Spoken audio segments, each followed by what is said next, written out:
Next है कि portal vein की ऑब्स्ट्रक्शन एंड थ्रोम्बोसिस में कह रहा है कि एक्स्ट्रा हेपेटिक जो पोर्टल वेन ऑब्स्ट्रक्शन है वो इडियोपैथिक होती है, लिवर से बाहर अगर हो रही है तो अप्रॉक्सीमेटली 1/3 केसेस इस तरह के होते हैं, या फिर ये अराइज कर सकती है नंबर ऑफ कंडीशन की वजह से। मोस्ट कॉमन जो सेटिंग है for the development of extra hepatic portal vein obstruction, उसमें एक तो सिरोसिस की वजह से ऑब्स्ट्रक्शन होगी, जो कि ज़्यादातर पोर्टल वेन की थ्रोम्बोसिस के साथ एसोसिएटेड होता है 25% ऑफ द पेशेंट में, जिनको बाकी भी रिस्क फैक्टर्स होते हैं। ठीक है, सिरोसिस की वजह से उनकी थ्रोम्बोसिस हुई है।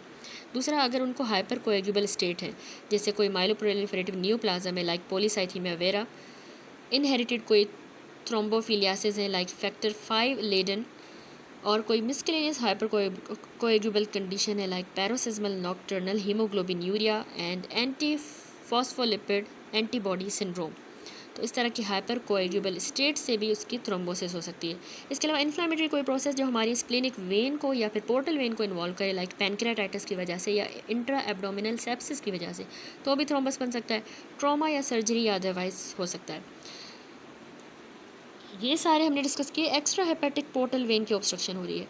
इसके अलावा obstruction intra hepatic portal vein के रेडिकल्स की भी हो सकती है, जो कि अक्यूट थ्रोम्बोसिस की वजह से होगी।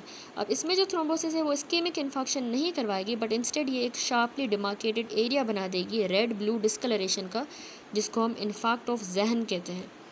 इसमें कोई भी नेक्रोसिस नहीं होगी, सिर्फ हमें सिवियर हेपेटोसेलुलर एट्रोफी मिलती है और बहुत ज़्यादा जो साइनोसॉइड्स हैं वो डिस्टेंड हो जाएंगे, उनकी कंजेशन हो जाएगी उन डिस्टेंडेड साइनोसॉइड्स की। ठीक है, नेक्रोसिस वगैरह नहीं होगी। मोस्ट कॉमन कॉज इस स्मॉल पोर्टल वेन ब्रांच की ऑब्स्ट्रक्शन का होता है शिस्टोसोमियासिस। हमने पढ़ा है कि ये एक पैरासाइटिक इन्फेक्शन होता है। इसमें जो एग्स होते हैं पैरासाइट के, वो हम वहाँ पे लॉज कर जाएंगे और उसको ब्लॉक कर देंगे, ऑब्स्ट्रक्ट कर देंगे हमारी स्मॉल जो पोर्टल वेन की ब्रांचेस हैं उनको। बाकी भी डिसऑर्डर्स जो इस तरह के पैटर्न ऑफ इंजरी को प्रोड्यूस करते हैं उसको हम कलेक्टिवली कहते हैं ओब्लिटरेटिव पोर्टल वीनोपैथी, जिस तरह से जिनमें हमारी इस तरह की स्मॉल जो वेसल्स होती है वो ऑब्स्ट्रक्ट हो जाती हैं। तो ओब्लिटरेटिव पोर्टल वीनोपैथी जो कि ऑफन प्रेजेंट करती है नॉन सिरोटिक पोर्टल हाइपरटेंशन के साथ, क्योंकि सिरोसिस तो नहीं हुई लेकिन पोर्टल हाइपरटेंशन हो रही है due to the blockage obstruction. अब कॉजेज जो हैं ओब्लिटरेटिव पोर्टल वीनोपैथी के वो अभी तक वेल अंडरस्टूड नहीं हुए।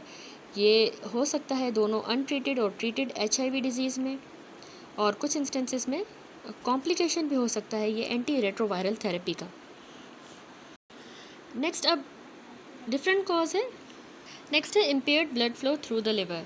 अब जो बहुत ही common most common intrahepatic cause होता है ना, लिवर के अंदर का जो ब्लड फ्लो ऑब्स्ट्रक्शन क्यों हो रही है, उसमें सिरोसिस ही मेन कॉज होता है, जो हमने पहले डिस्कस कर लिया है।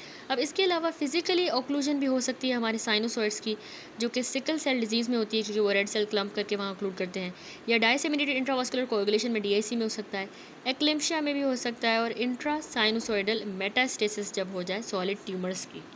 अगर ये सिवियर रहा और अनअबेटेड तो सारे ये डिसऑर्डर्स जो हैं ये सफिशिएंट ऑब्स्ट्रक्शन करवा देंगे ऑफ द ब्लड फ्लो, जो कि मैसिव नेक्रोसिस करवा सकता है हमारे हेपेटोसाइट्स की, और फल्मिनेंट किस्म का हेपेटिक फेलियर हो जाएगा। अगला है हेपेटिक वीनस आउटफ्लो में ऑब्स्ट्रक्शन हो रही है। अब इसके डिफरेंट कॉजेज हैं। तो हेपेटिक वेन की थ्रोम्बोसिस हो सकती है। ऑक्लूसिव इवेंट जो है वो किसी भी कैलिबर ऑफ हेपेटिक वेन की ब्रांच में हो सकता है। अगर ये स्मॉलेस्ट वाली इंट्रा हेपेटिक ब्रांच में हुई ऑब्स्ट्रक्शन तो उससे साइनोसॉइडल ऑब्स्ट्रक्टिव सिंड्रोम हो जाएगा, जिसको हम पहले वीनो ऑक्लूसिव डिजीज़ कहते थे। एक रेयर लेकिन वेल नोन कॉज जो है इस सिंड्रोम का वो है कि अगर हम कंजप्शन करें पायरोलिजिडीन अल्कलॉइड की, जो कि जमेशियन बुश टी में मौजूद होता है ये कंपाउंड, लेकिन अब जो है प्राइमरीली ये allogenic haematopoietic stem cell transplantation की वजह से भी ये ऑब्स्ट्रक्शन होती है within the first 3 weeks के अंदर ऑफ द कैंसर पेशेंट, जिनको हम कीमोथेरेपी दे रहे होते हैं, जिनमें बहुत ज़्यादा हाई 30% मोर्टेलिटी हो सकती है। ठीक है, अब ऑब्स्ट्रक्शन जो है 2 या ज़्यादा मेजर हमारी जो हेपेटिक वेन्स होती हैं अगर उनमें हो जाएगी तो फिर लिवर की इनलार्जमेंट हो जाएगी, पेन होगा, एसाइटिस, और इस कंडीशन को हम कहते हैं बर्ड चेरी सिंड्रोम। ठीक है, पेन हो रहा है, एसाइटिस, लिवर भी इनलार्ज कर रहा है, जब 2 या ज़्यादा मेजर हेपेटिक वेन्स ऑब्स्ट्रक्ट हुई हैं तो ये बर्ड चेरी सिंड्रोम है। अब ऑब्स्ट्रक्शन हमारी सिंगल एक जो है मेन हेपेटिक वेन की थ्रोम्बोसिस की वजह से अगर हो जाए तो ये क्लिनिकली वैसे साइलेंट ही होता है, कोई सिम्टम नहीं होगा। हेपेटिक डैमेज जो है ये कॉन्सिक्वेंस होता है जब हमारा इंट्रा हेपेटिक ब्लड प्रेशर जो है बढ़ जाए। हेपेटिक वेन की थ्रोम्बोसिस जो है वो साथ में एसोसिएट होती है सेम हाइपर कोएगुबल स्टेट के साथ, जैसे कि पोर्टल वेन की थ्रोम्बोसिस में हो रहा था, as well as intra abdominal cancers में, जैसे कि पार्टिकुलरली हेपेटोसेलुलर कार्सिनोमा। इस तरह इनमें जो है हाइपर कोएगुबल स्टेट हो जाती है, इसी तरह यहाँ पे भी हेपेटिक वेन की थ्रोम्बोसिस में भी हाइपर कोएगुबल स्टेट ही साथ में होगी। तो जैसे कि as often the case As is often the case in those afflicted with the various thrombotic disorders, Budd-Chiari syndrome occur in the patient with the several risk factors. Risk factor कौन से हैं? Pregnancy या oral contraceptive इनका use, या फिर combined with the underlying thrombophilic disorder भी अगर साथ में हो, यानी जिसमें ब्लड जो है इजीली क्लॉट्स बना देता है, इस तरह का डिसऑर्डर, और साथ में ओरल कॉन्ट्रासेप्टिव भी यूज़ कर रहे हैं, प्रेगनेंसी भी, तो फिर ये बर्ड-चियरी सिंड्रोम, इसमें बहुत ज़्यादा ये इनके रिस्क फैक्टर्स हैं। अब बर्ड-चियरी सिंड्रोम में मॉर्फोलॉजी देखें, जो लिवर है वो बहुत ही ज़्यादा स्वॉलन हो जाता है, रेड पर्पल हो जाएगा और उसका कैप्सूल बिल्कुल ही टेंस हो जाएगा। तो इस फिगर में देखें 16.32 में यहाँ पे बर्ड-चियरी सिंड्रोम में दिखाया गया है, ये थ्रोम्बोसिस हो गई है मेजर वाली हेपेटिक वेन्स की, जिसने बहुत ही सीवियर किस्म की लिवर की हेपेटिक कंजेशन करवा दी है थ्रोम्बोसिस की वजह से। अब इसके अलावा हमें इसमें ना एरियाज़ ऑफ हेमरेज मिल सकते हैं, हेमरेजिक कोलैप्स, ठीक है, हेमरेजिक कोलैप्स के एरियाज़ मिलेंगे जो कि अल्टरनेट करेंगे with the areas of preserved या रीजनरेटिंग पैरेन्काइमा, साथ में सही वाला भी होगा रीजनरेट करता हुआ। अब ये डिपेंड करता है कौन सी स्मॉल और लार्ज हेपेटिक वेन्स ऑब्स्ट्रक्ट हुई हैं, उस हिसाब से माइक्रोस्कोपिकली हमें क्या मिलेगा, जो अफेक्टेड वाला हेपेटिक पैरेन्काइमा है वो हमें सेंट्री लोब्यूलर कंजेशन शो करेगा, सेंट्री लोब्यूलर कंजेशन भी और नेक्रोसिस भी। सेंट्री लोब्यूलर फाइब्रोसिस जो है वो डेवलप कर जाएगी इंस्टेंसेस में जहाँ पे थ्रोम्बोसिस जो है वो अगर स्लोली डेवलप कर रही है तो फिर फाइब्रोसिस हो जाएगी।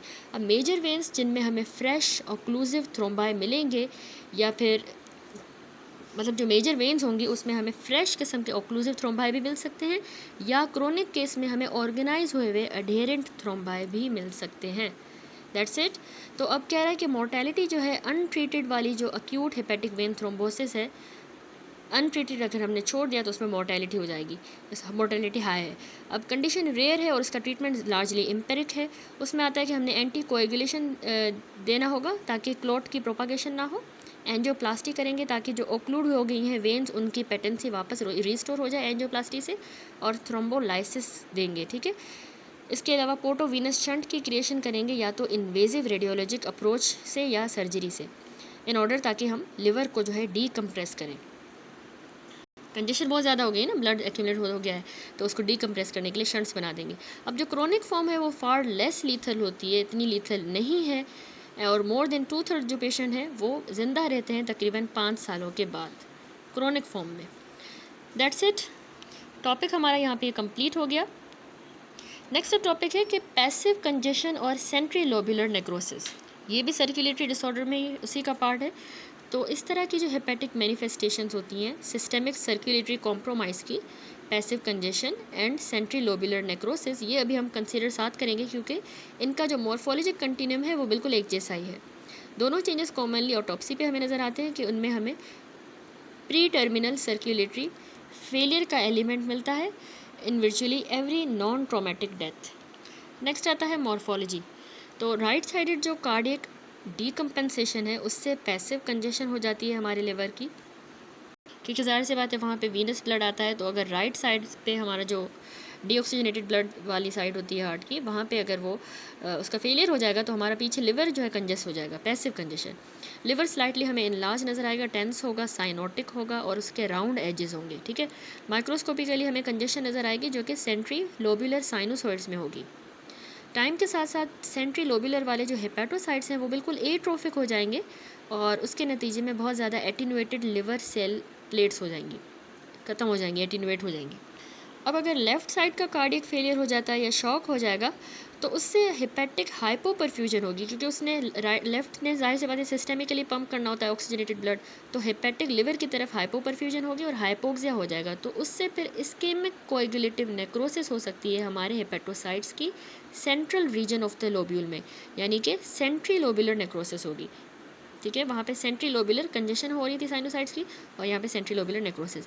अब कॉम्बिनेशन जो है इसका हाइपोपरफ्यूजन का भी और रेट्रोग्रेड जो कंजेशन हो रही है, इन दोनों का कॉम्बिनेशन सिनर्जिस्टिकली एक्ट करेगा और सेंट्री लोब्यूलर हेमरेजिक नेक्रोसिस हो जाएगी। लिवर जो है वो वेरीगेटेड मोटल्ड अपीयरेंस ले लेगा जो रिफ्लेक्ट करेगा हेमरेज को और नेक्रोसिस को in the centrilobular regions. तो इस फिगर में देखें 16.33A में यहाँ पे हमारे पास दिखाया गया है अक्यूट पैसिव कंजेशन, जिसको हम नटमैग लिवर कहते हैं। इस ए फिगर में देखिए कट लिवर सेक्शन दिखाया गया जिसमें मेजर हमारी ब्लड वेसल हमें विजिबल है, और नोटेबल है ये फॉर द वेरीगेटेड, जो इसमें हमें मोटल्ड रेड अपीयरेंस नज़र आ रही है। ये रिप्रेजेंट कर रहा है कंजेशन को और हेमरेज को in the centrilobular regions of the parenchyma. B section में हमारे पास माइक्रोस्कोपिक एग्जामिनेशन है इसी सेंट्री लोबुलर रीजन की, जो कि सफ्यूज़ हो गया है रेड ब्लड सेल्स के साथ, और एट्रोफिड हेपेटोसाइट्स हमें नज़र इजीली नहीं आ रहे, ठीक है, एट्रोफिड। पोर्टल ट्रैक्स और जो पेरी पोर्टल पैरेन्काइमा है वो बिल्कुल इंटैक्ट है इसमें। नेक्स्ट कह रहा है कि इस फाइंडिंग को हम नटमैग लिवर भी कहते हैं, क्यों? क्योंकि इसकी जो है रिजेम्बलेंस है कट सरफेस ऑफ नटमैग की तरह, ठीक है, जिस तरह नटमैग होता है ना जो एक हर्ब है, उसका कट सरफेस बिल्कुल ऐसा ही होता है। तो इसमें हमें टिपिकली शार्प डिमार्केशन मिलती है between the viable periportal and necrotic और atrophic peri central regions that are suffused with the blood. यानी एक वाला तो बिल्कुल सही है, वायबल पेरीपोर्टल रीजन है, दूसरा नेक्रोटिक वाला बिल्कुल या फिर एट्रोफिक किस्म का पेरी सेंट्रल रीजन है। तो इन दोनों रीजन्स के दरमियान एक शार्प डिमार्केशन भी हमें नज़र आएगी। अनकॉमनली सस्टेन्ड जो chronic severe congestive heart failure होता है उसमें हमें सेंट्री लोबुलर फाइब्रोसिस भी मिलती है, जिसको हम कार्डियक स्क्लेरोसिस कहेंगे, या फिर इवन इस तरह के केसेस में सिरोसिस भी डेवलप कर सकती है, या कार्डियक स्क्लेरोसिस कहेंगे, ठीक है, सेंट्री लोबुलर फाइब्रोसिस को कह रहे हैं, क्योंकि हार्ट की वजह से हो रही है कंजेस्टिव लिवर हार्ट फेलियर, तो इसलिए कार्डियक स्क्लेरोसिस। That's it. यहाँ पे समरी देखें, हमने सारे सर्कुलेटरी डिसऑर्डर्स कवर किए लिवर एंड गाल ब्लैडर वाले चैप्टर में। सर्कुलेटरी डिसऑर्डर लिवर के हमने कहा कि इम्पेयर्ड ब्लड इनफ्लो की वजह से हो सकते हैं, इंट्राहेपेटिक ब्लड फ्लो डिफेक्ट हो गया हो, या आउटफ्लो में कोई ऑब्स्ट्रक्शन आ गई है। पोर्टल वेन की ऑब्स्ट्रक्शन हमारी इंट्राहेपेटिक या एक्स्ट्रा हेपेटिक थ्रोम्बोसिस की वजह से होती है, जो पोर्टल हाइपरटेंशन करवाएगी, ईसोफेजियल वेराइसिस और एसाइटिस। जो बहुत ही कॉमन कॉज होता है इम्पेयर्ड इंट्राहेपेटिक ब्लड फ्लो का, वो सिरोसिस होता है, और ऑब्स्ट्रक्शन जो है जो हेपेटिक वेन में थ्रोम्बोसिस की वजह से होती है, जिसको हम बर्ट-चियारी सिंड्रोम कहते हैं, और इसके अलावा जब साइनोसॉइड ऑब्स्ट्रक्शन सिंड्रोम हो जाए, जिसको पहले हम वीनो ओक्लूसिव डिजीज़ कहते थे, तो इन दोनों में भी आउटफ्लो ऑब्स्ट्रक्शन होगी ऑफ द हेपेटिक वेन। अच्छा, नेक्स्ट अब इस चैप्टर का टॉपिक है नोड्यूल्स एंड ट्यूमर्स। तो इस टॉपिक में जो है हम डिस्कस करेंगे सबसे पहले फोकल नोड्यूलर हाइपरप्लेजिया, फिर बिनाइन न्यूप्लाज्म्स एंड देन मैलिग्नेंट न्यूप्लाज्म्स। तो नोड्यूल्स एंड ट्यूमर्स में कह रहा है कि हमारे हेपेटिक जो मैसेज हैं, मास अगर कोई बन जाता है लिवर में, तो वो आता है अटेंशन में for a variety of reasons. ये एपिगेस्ट्रिक फुलनेस करवा सकते हैं पेशेंट को, और डिस्कम्फर्ट हो सकती है, या फिर ये रूटीन फिजिकल एग्जामिनेशन पे भी डिटेक्ट हो सकते हैं, या फिर इवन ये radiological studies for the other indication में हमें मिलेंगे। तो हेपेटिक मैसेज में नोड्यूलर हाइपरप्लेजिया आ जाता है, और ट्रू किस्म की न्यूप्लाज्म। सबसे पहले है फोकल नोड्यूलर हाइपरप्लेजिया। सॉलिटरी या फिर बहुत ज़्यादा मल्टीपल जो हाइपरप्लास्टिक हेपेटोसेलुलर नोड्यूल्स बनती हैं, ये नॉन सिरोटिक लिवर में बनेंगी, तो इनको हम फोकल नोड्यूलर हाइपरप्लेजिया कह सकते हैं, ठीक है, उसमें भी बन सकती है नॉन सिरोटिक लिवर में। तो ये लेजन हमारे लोकल जब एल्ट्रेशन आ जाए हेपेटिक पैरेन्काइमल ब्लड सप्लाई में, जैसे कि आर्टीरियोवीनस अगर कोई मेलफॉर्मेशन हो जाती है, या कोई इन्फ्लामेटरी या इवन पोस्ट ट्रॉमेटिक कोई ऑब्लिट्रेशन हो गई हमारी पोर्टल वेन के रेडिकल्स की, और साथ में कंपनसेटरी ऑगमेंटेशन हुई आर्टीरियल ब्लड की, क्योंकि वेन वाली ओक्लूड हो गई तो आर्टरी ने उसको कंपनसेट किया, तो इस तरह की अगर एल्ट्रेशन आ जाए हेपेटिक पैरेन्काइमल ब्लड सप्लाई में, तो तब ये लेजन्स डेवलप करेंगी। तो फोकल नोडुलर हाइपरप्लेजिया एक वेल डिमार्केटेड अपीयर होगा, पुअरली इनकैप्सुलेटेड नोड्यूल होगी, जो कि रेंज कर सकती है many centimetre in diameter, figure में भी नज़र आ रहा है। तो इसमें देखिए ये फोकल नोडुलर हाइपरप्लेजिया हो गया, ये रीसेक्टेड स्पेसिमेन है जिसमें हमें लोबुलेटेड कॉन्टोर मिल रहा है, और सेंट्रल जो है देखिए स्टीलेट स्कार है, ये याद रखिएगा, ठीक है। और इसमें जो है लो पावर फोटो माइक्रोग्राफ है, जिसमें ब्रॉड हमें फाइब्रस स्कार नज़र आ रहा है, with mixed hepatic arterial and bile ducts के एलिमेंट्स भी देखे नज़र आ रहे हैं, और क्रोनिक इन्फ्लामेशन भी हो गई है हेपेटिक पैरेन्काइमा में, जो कि नॉर्मल आर्किटेक्चर को लैक कर रही है, नहीं नज़र आ रहा, क्योंकि इसमें हेपेटोसाइट्स रीजनरेट कर रहे हैं, तो नॉर्मल हमें इसमें नहीं मिलेगा आर्किटेक्चर। तो अब ये जो है फोकल नोडुलर हाइपरप्लेजिया, ये एक मास लेजन की तरह अदरवाइज नॉर्मल लिवर में मिलेगी, ज़्यादातर ये यंग से लेकर मिडिल एज के एडल्ट्स में मिलता है। टिपिकली इसमें हमें सेंट्रल ग्रे वाइट किस्म का डिप्रेस्ड स्टीलेट स्कार मिलेगा, जो कि फाइब्रस सेप्टा जिसमें से रेडिएट करेंगे पेरीफ्री की तरफ। देखिए ये सेप्टास हमें ये पेरीफ्री की तरफ रेडिएट करते हुए नज़र आ रहे हैं। तो माइक्रोस्कोपिकली जब हम देखेंगे तो हमें सेंट्रल स्कार में लार्ज किस्म की एक एबनॉर्मल वेसल नज़र आएंगी, और डक्टुलर रिएक्शंस भी मिलेंगे हमें स्पोक्स ऑफ द स्कार के अराउंड। वास्कुलर लेजन जो है ये प्रोबेबली इनिशिएटिंग इंसल्ट होती है इसमें, और ये बिलीव हुई है कि हाइपोपरफ्यूज जो पैरेन्काइमा है वो इसमें कोलैप्स कर जाता है और सेप्टा प्रोड्यूस कर देगा। जबकि हाइपर परफ्यूज जहाँ पे ज़्यादा परफ्यूजन हो रही है वो वाला जो रीजन है वहाँ पे हाइपरप्लेजिया हो जाएगा। ठीक है, तो इसीलिए ये हाइपर प्लास्टिक रीजन ज़्यादा कंपोज हुए होते हैं नॉर्मल हेपेटोसाइट्स के साथ, और वो सेपरेट हुआ होगा थिकेंड साइनोसॉइडल प्लेट्स के साथ। ठीक है, सेप्टा इसमें बना ही जब हाइपो परफ्यूज वाला पैरेन्काइमा कोलैप्स कर गया, परफ्यूजन नहीं हुई तो कोलैप्स हुआ तो सेप्टा बन गया, और हाइपर परफ्यूजन वाला जहाँ ज़्यादा परफ्यूजन हुई उसने फिर हाइपरप्लेजिया करवा दिया, ज़्यादा हेपेटोसाइट्स जो हैं बढ़ गए वहाँ पे। नॉर्मल हेपेटोसाइट्स होंगे, ठीक है, जो कि थिकेंड साइनोसॉइडल प्लेट्स के साथ सेपरेट हुए होंगे। अच्छा, नेक्स्ट आ जाता है बिनाइन न्यूप्लाज्म्स। कैवर्नस हेमेंजोमास याद रखिएगा, बहुत ही कॉमन बिनाइन लिवर ट्यूमर होता है, बिनाइन कैवर्नस हेमेंजोमास। अब इसमें जो चीफ क्लिनिकल सिग्निफिकेंस है इनकी कैवर्नस हेमेंजोमास की, वो ये है कि इनको हमें ज़रूर जो है मस्ट डिस्टिंग्विश करना होता है रेडियोग्राफिकली या intra operatively from the metastatic tumours. तो सबसे पहले बिनाइन में है हेपेटोसेल्युलर एडिनोमा। ये बिनाइन न्यूप्लाज्म जो है डेवलप करते हैं हमारे हेपेटोसाइट्स से, तो इनको हम हेपेटोसेल्युलर एडिनोमा कहेंगे। 16.35 में ये देखें, इसमें बना हुआ है लिवर सेल एडिनोमा। ये रीसेक्टेड स्पेसिमेन है लिवर मास का, और यहाँ पे माइक्रोस्कोपिक व्यू है जहाँ पे हमें कॉर्ड्स ऑफ हेपेटोसाइट्स नज़र आ रही हैं विथ एन आर्टीरियल देखें वास्कुलर सप्लाई भी है, और इसमें कोई भी पोर्टल ट्रैक नज़र नहीं आ रहा। तो इस एडिनोमास की बात हो रही है कि ये हमें इंसिडेंटली भी मिल सकते हैं हेपेटिक मास की तरह जब हम एब्डोमिनल इमेजिंग करेंगे, या फिर ये सिम्टम्स भी करवा सकता है। अब मोस्ट इनका कॉमन सिम्टम आपने याद रखना है कि इसमें पेन होगा जो कि प्रेशर की वजह से हो रहा है, प्रेशर लिवर पे पड़ रहा है और कैप्सूल पे बाय द एक्सपेंडिंग मास, या फिर हेमरेजिक नेक्रोसिस भी हो सकती है ट्यूमर की as it outstrips its blood supply जो है उसकी आउटस्ट्रिप हो जाएगी, तो जिसकी वजह से नेक्रोसिस भी हो सकती है। अब हेपेटोसेल्युलर एडिनोमास जो है ज़्यादातर ओकेजनली रप्चर कर जाएंगे, एन इवेंट जो कि आगे जाके life threatening intra abdominal bleeding करवाएगा। हेपेटिक एडिनोमास को अब सब क्लासीफाई किया गया है molecularly into the tumours at low, intermediate और high risk for the malignant transformation. ठीक है, इस हिसाब से हमने क्लासीफाई किया। अब सेक्स हार्मोन का एक्सपोजर जो है, स्पेशली जो for example oral contraceptive pills हो गई या एनाबॉलिक स्टीरॉइड्स, इनसे ये बहुत ज़्यादा बढ़ जाएगा, इनकी फ्रीक्वेंसी जो है वो बढ़ जाएगी आल टाइप ऑफ हेपेटिक एडिनोमा की। और अगर सेसेशन हो जाएगी of the exposure of sex hormone, तो उससे ऑफनली लेकिन नॉट ऑलवेज इसकी रिग्रेशन हो सकती है। तो क्लियरली जो है इसका लिंक सेक्स हार्मोन्स के साथ है to the growth and the survival of the tumours in some cases.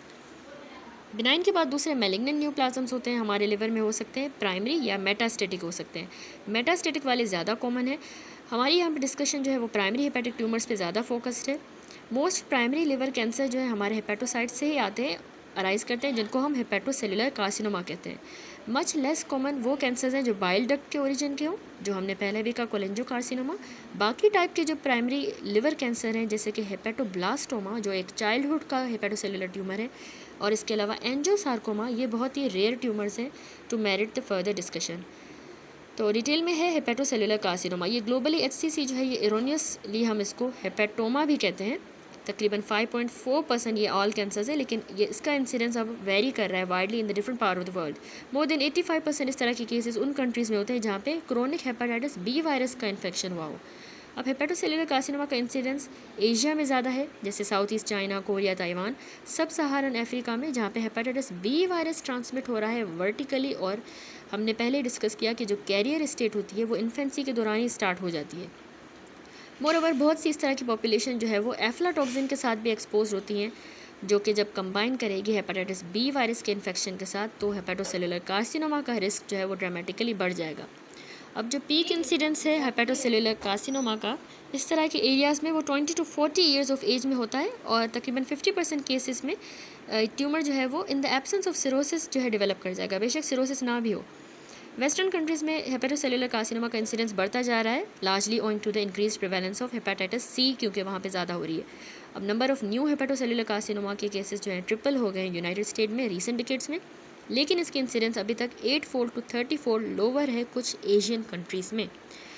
ये होप है कि न्यू अब जो इफेक्टिव ट्रीटमेंट आ गए हैं हेपेटाइटिस सी इन्फेक्शन के, वो स्टेम करेंगे rising tide of the hepatocellular carcinoma in US।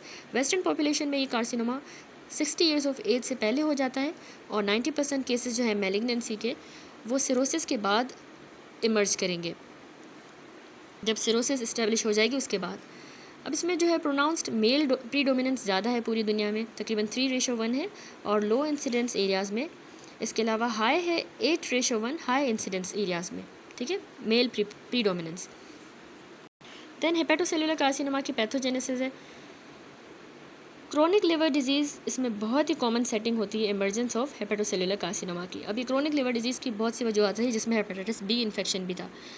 तो while usually identified in the background of cirrhosis जो है वो रिक्वायर्ड नहीं है फॉर द हेपेटोकार्सिनोजेनेसिस। ज़रूरी नहीं है कि सिरोसिस हो और ये कार्सिनोमा हो, रादर इसकी जो प्रोग्रेशन है टू द सिरोसिस, यानी ये आगे जाके प्रोग्रेस करेगा सिरोसिस की तरफ और हेपेटोसेलुलर कैंसर, ये जो प्रोग्रेशन है सिरोसिस की कि लिवर डिजीज़ जो है आगे जाके सिरोसिस करवा दे और या फिर हेपेटोसेलुलर कैंसर जो है हो जाए लिवर डिजीज़ में, इनकी प्रोग्रेशन पैरेलल होती है over many years to decades. Most जो इंपॉर्टेंट अंडरलाइंग फैक्टर्स होते हैं हेपेटोकार्सिनोजेनेसिस में, वो हम पढ़ के आए हैं, वायरल इन्फेक्शन होते हैं, आपने याद रखना है, हेपेटाइटिस बी वायरस और सी वायरस। इसके अलावा टॉक्सिक इंजरीज में याद रखिएगा एफ्लाटॉक्सिन और अल्कोहल। थस जब हेपेटाइटिस बी वायरस और सी वायरस इंडेमिक होते हैं तो इनमें बहुत ज़्यादा हाई इंसिडेंस होता है हेपेटोसेलुलर कार्सिनोमा का। को इन्फेक्शन फर्दर इसका रिस्क बढ़ा देगी। इसके अलावा एफ्लाटॉक्सिन हमने पढ़ा है कि ये माइकोटॉक्सिन है जो एस्परजिलस स्पीशीज़ से प्रोड्यूस होता है। ये हमारे स्टेपल फूड को भी कंटेमिनेट कर देता है, क्रॉप्स को, अफ्रीका में और एशिया में। तो एफ्लाटॉक्सिन के metabolites urine of the individuals में हमें मिलेंगे जो इस तरह के फूड्स को कंज्यूम करते हैं, जैसे कि aflatoxin, albumin, adducts in the serum मिल सकते हैं। ठीक है, अब इस तरह के ये बायोमार्कर जो है आइडेंटिफाई करेंगे पॉपुलेशन में रिस्क और हेल्प करते हैं हमें confirm the importance of aflatoxin in the hepatocarcinogenesis. जैसा कि हमने पहले डिस्कस किया कि एफ्लाटॉक्सिन जो है वो साइनर्जाइज कर देता है with the hepatitis B virus और also perhaps hepatitis C virus के साथ भी ये साइनर्जाइज करता है, तो इससे फर्दर और ज़्यादा रिस्क बढ़ जाएगा हेपेटोसेलुलर कार्सिनोमा का। बाकी जो हेपेटोसेलुलर कार्सिनोमा के रिस्क फैक्टर्स हैं वो भी शेयर करते हैं ability to cause chronic liver injury, जो कि वेरिंग डिग्री ऑफ इन्फ्लामेशन के साथ एसोसिएटेड होगी। तो इसमें आ जाता है फैक्टर्स जैसे अल्कोहल कंजप्शन जो कि सिनर्जिस्टिकली हमारा हेपेटाइटिस बी वायरस का रिस्क भी बढ़ाती है, सी वायरस का, और पॉसिबली इवन सिगरेट स्मोकिंग, यानी अल्कोहल के साथ जो है बी वायरस और सी वायरस भी हो तो उससे भी सिनर्जिस्टिकली HCC का रिस्क बढ़ेगा, और अल्कोहल के साथ अगर सिगरेट स्मोकिंग की गई हो। इसके अलावा कुछ इनहेरिटेड डिसऑर्डर, पार्टिकुलरली जो हीमोक्रोमेटोसिस है, हेरिडिटी हीमोक्रोमेटोसिस, इसके अलावा अल्फा-1 एंटीट्रिप्सिन की डेफिशिएंसी और लेसर डिग्री तक विल्सन डिजीज़ जो है, ये भी इसमें फैक्टर्स आ जाते हैं। मेटाबॉलिक सिंड्रोम और अटेंडेंट ओबेसिटी हो गई, diabetes mellitus, non alcoholic fatty liver disease, ये सारे भी हेपेटोसेलुलर कार्सिनोमा का रिस्क बढ़ाते हैं। तो जैसा सारे कैंसर्स में होता है, हेपेटोसेलुलर कार्सिनोमा भी जो है वो इंड्यूस होता है एक्वायर्ड ड्राइवर म्यूटेशंस के साथ in the oncogenes and tumour suppressor gene. इसमें कोई सिंगल यूनिवर्सल सीक्वेंस नहीं है मॉलिक्यूलर या जेनेटिक एल्ट्रेशन का जो इमरजेंस करवाती हैं इस कार्सिनोमा की।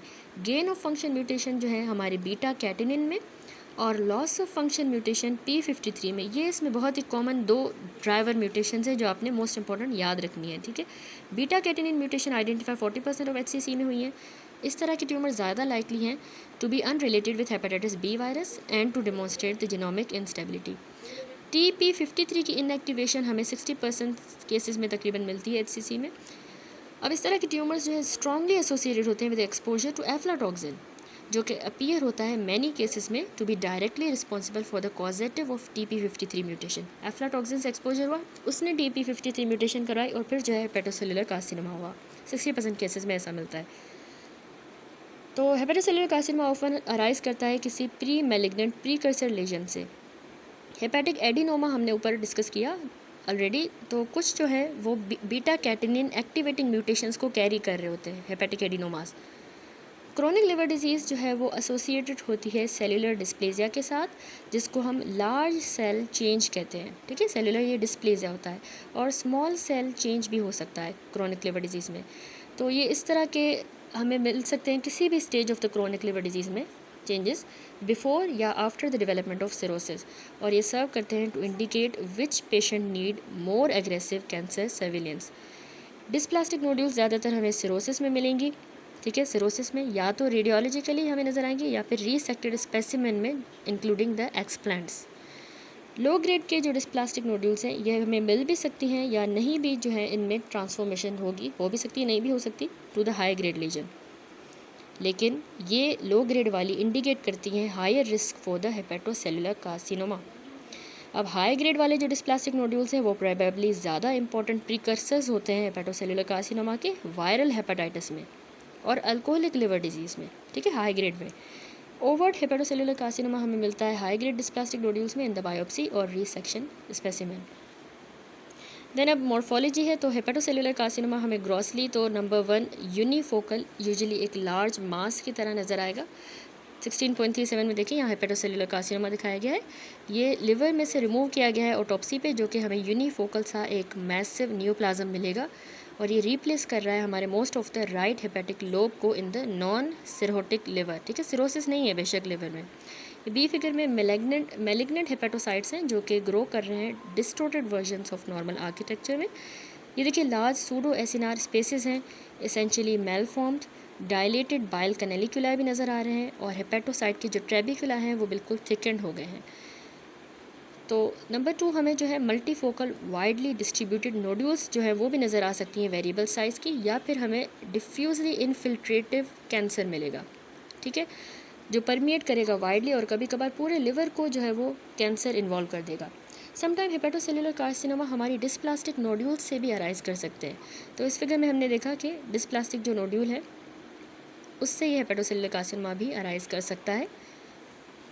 ठीक है, उन्हीं डिस्प्लास्टिक नोड्यूल के अंदर जो है ये अराइज करेगा हेपेटोसेलुलर कार्सिनोमा और eventually overgrowing these precursor lesion, उनको ओवर ग्रो करवा देगा। इंट्राहेपेटिक जो लिवर के अंदर जो मेटास्टेसिस है वो या तो हमारी वास्कुलर इन्वेजन के थ्रू होगी या फिर डायरेक्ट एक्सटेंशन भी हो सकती है। ज़्यादा लाइकली है वंस की ट्यूमर जो है 3 सेंटीमीटर साइज़ का हो जाए। ठीक है, 3 का होगा तो आपने याद रखना है कि वास्कुलर इन्वेजन या डायरेक्ट एक्सटेंशन भी हो सकती है। तो इस तरह की मेटास्टेसिस ज़्यादातर छोटी होती हैं और सैटेलाइट ट्यूमर नोड्यूल्स जो हैं हमें वो अराउंड अ लार्ज प्राइमरी मास, उसके अराउंड सैटेलाइट जो है ट्यूमर नोड्यूल्स मिलेंगी। ठीक है, वास्कुलर इन्वेजन मोस्ट लाइकली है route for the extrahepatic metastasis. Liver के बाहर भी वास्कुलर इन्वेजन के थ्रू ही मेटास्टेसिस होगी, स्पेशली हमारे हेपेटिक वीनस सिस्टम में भी हो सकती है। यूजुअली ये एडवांस केसेस में सिर्फ होता है। Occasionally long snake like mass जो है ट्यूमर का हमारी पोर्टल वेन को भी इन्वेड कर सकता है, जिससे पोर्टल हाइपरटेंशन हो सकती है या इवन हमारे इन्फीरियर वेना कैवा तक ये जा सकता है। और इस केस में इन्फीरियर वेना कैवा तक अगर जाएगा तो ये हमारे राइट वेंट्रिकल तक भी ट्यूमर एक्सटेंड कर सकता है। लिम्फ नोड की मेटास्टेसिस याद रखिएगा इसमें लेस कॉमन होती है हेपेटोसेलुलर कार्सिनोमा में।